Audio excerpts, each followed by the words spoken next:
favourite character? It's got to be Bond, does it? It's all the Bonds in their different way. And each one brought something to the table.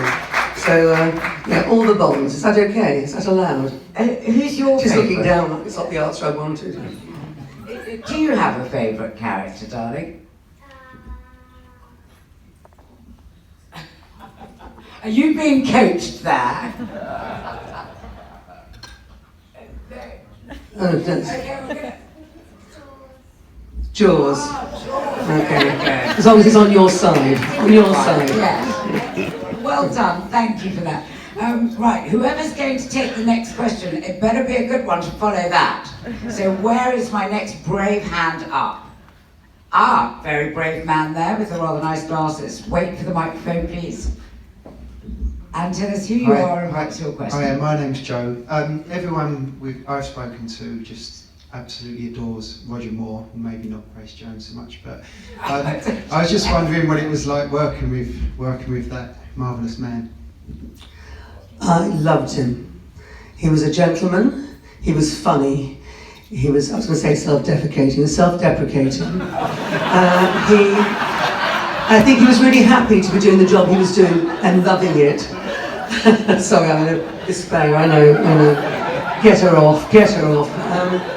And he was a very kind man, and I was very fond of him. I liked him a lot. And through his help and a letter from various people, including Roger, helped me to get my H1 visa back in the day to stay in America. So he can do no wrong with me, and it's a great loss. And it's really sad. Gentleman, true gentleman. I've heard that before, actually. I've been very lucky to interview quite a few Bond girls now, and that comes out more and more, that they all had thought that Roger was fantastic to work with. So totally wonderful. Even that Michael Caine at his memorial said, he's my best friend and I miss him, but he was so damn good looking. Had he not been so damn good looking, he'd have been a comedian, and I think he would. He was a funny man. I think he's right. Brilliant, thank you. So where is my next bit? Ah, right at the back. Hocktail, you got your running shoes on. Thank you, Hocktail. My name's Joe as well. I just wanted to ask you, what are your recollections of Cubby Broccoli? Because I think he helped your career in a certain point in time during the 80s, I believe. He was wonderful, one of my favourite people. He was a very kind, generous man who'd worked his way up and achieved great things, but he always had the touch with the people, with the crew, whoever that he was with. And yes, he did change my life, as did the rest of the team, the family, and I shall always be grateful. He taught me a lot of things, and he was very loved in a business where it's very hard to get to the top and treading on people's toes and heads, whatever. And he got to the top and was still loved. I think that says a lot. Very good. Actually, yes, indeed. Carole, I wanted to ask you, because we're very shortly going to see you in your second Bond film, and I know there's a story relating to this, but before we get to that, I'll remind you if you can't remember, because there's so many stories. But your first Bond film was Octopussy. Can you tell us a bit about how you landed the role of one of Octopussy's gang, because that will then lead me into... Sure, okay. Great. Yeah, don't laugh, I was in a show, of course, Save of the Century, I don't even remember it, We all remember that. Anyway, so... Lovely Nicholas Parsons. Yes, Nicholas Parsons. And so, yes, Anglia TV, I was in that every Saturday night, and for 3 years, and we don't knock it, because actually we're presenting prizes and sitting on cars and doing on bicycles and things, demonstrating things. I used to watch it. Did you? Good. 22 million people watched it, so it can't all be wrong. One of them. Yeah. But anyway, and luckily, they were casting for the next movie, and they were looking for girls, and they asked me to come along to audition, and I did. So I bought the most expensive outfit I could afford, and boots in red suede with fringes on. And I thought, yeah, well, they don't remember me, they remember the outfits, so I'll be getting there, and waiting to go in, and walking into this panelled room, and there's Cubby, there's Barbara, there's Jerry, and all the powers that be. I'm thinking, oh my God, Anyway, so we had a good old chat, and slightly nervous, and at the very end, I don't know why I said it. I just said, well, I'll see you on the set then, will I? Cheeky little sod. And then I left, and actually I think Sandra's here now. She was just started work there, hadn't you, Sandra?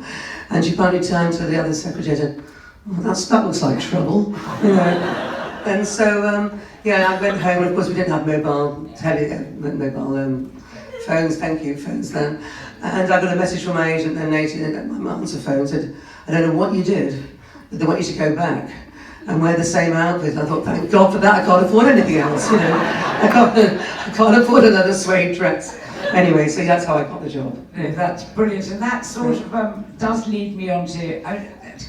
I know time is short, and there's so much I wanted to ask you, so to try and tie this in to how it happened that you got the second film, but also, can you tell, you know, The View to a Kill, Yeah. but can you also add in there what was happening in your life at the time when you were asked to do View to a Kill? And I've got... I know exactly where you're coming from, okay. You know? Okay, Yeah, great. and you can have to leave me in, it's fine.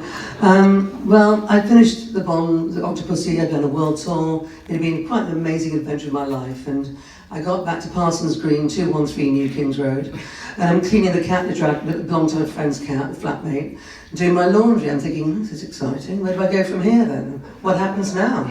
Is the phone ringing? No. Anyway, it did.